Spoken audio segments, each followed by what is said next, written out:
नमस्कार। आप सभी को होली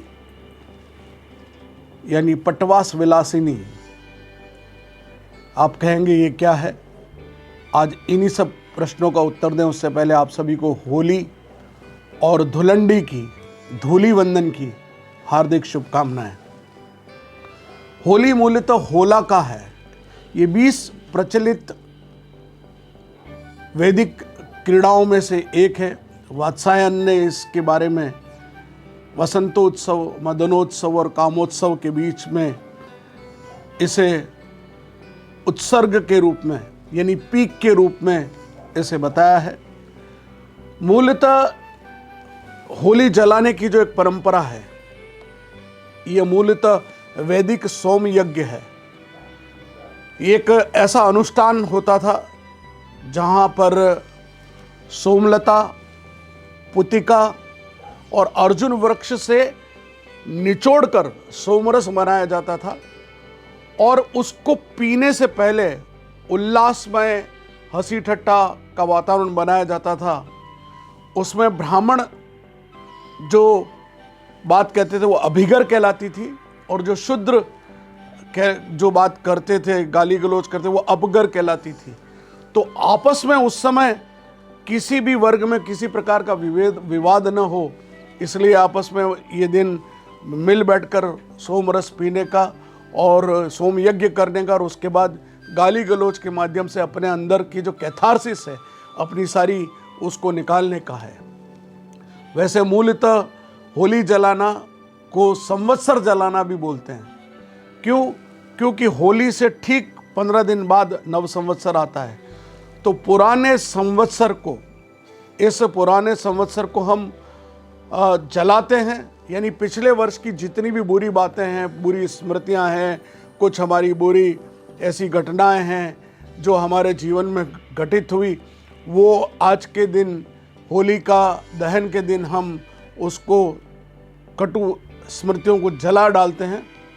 इसलिए इस दिन जो सप्तबाली भी, जो नया धान गेहूँ बाली के रूप में जो हम 7 बालियों को लेकर जलाते हैं, वह भी ईश्वर को हम उसका भोग लगा रहे हैं, अर्पण कर रहे हैं। इसी दिन होला चने के, हरे चने को लेकर हम उसमें सेकते हैं, वो आधा सिकता है, इसको होला बोलते हैं। वो होला खाने की भी हमारी परंपरा रही है।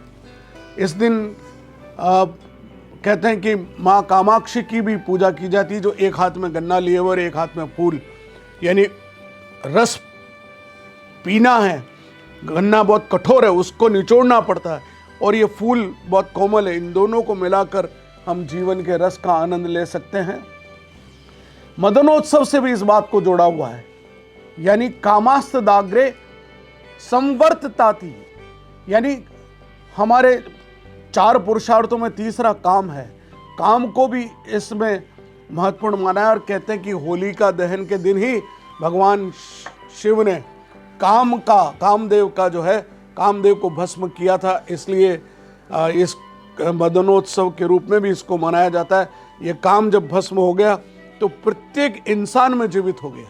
ये भगवान ने वरदान दिया था रति को कि जाओ, तुम इस बात के लिए चिंता मत करो, वो हर एक मनुष्य में रहेगा। तो वो मनुष्य में काम उत्सव के रूप में भी हम इसको मनाते हैं।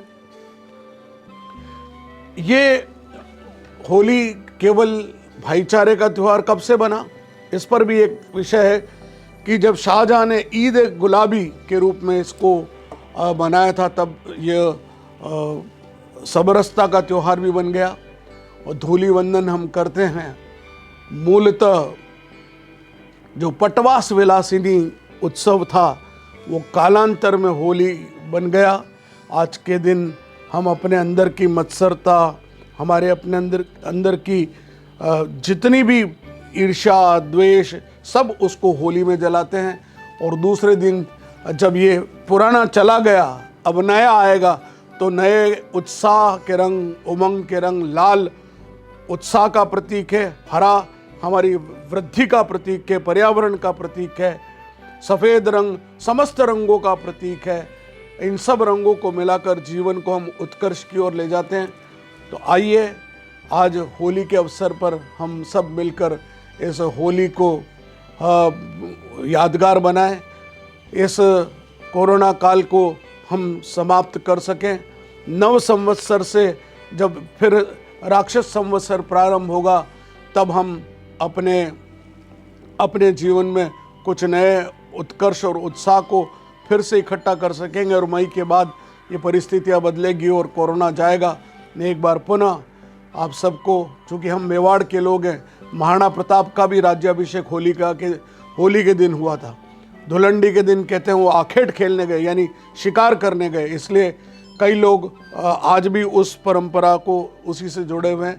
एक बार पुनः मैं आप सभी को होली और धुलंडी की शुभकामनाएं प्रेषित करता हूं। बहुत बहुत शुभकामनाएं। एक बार पुनः वैदिक नाम पटवास विलासिनी की हार्दिक शुभकामनाएं।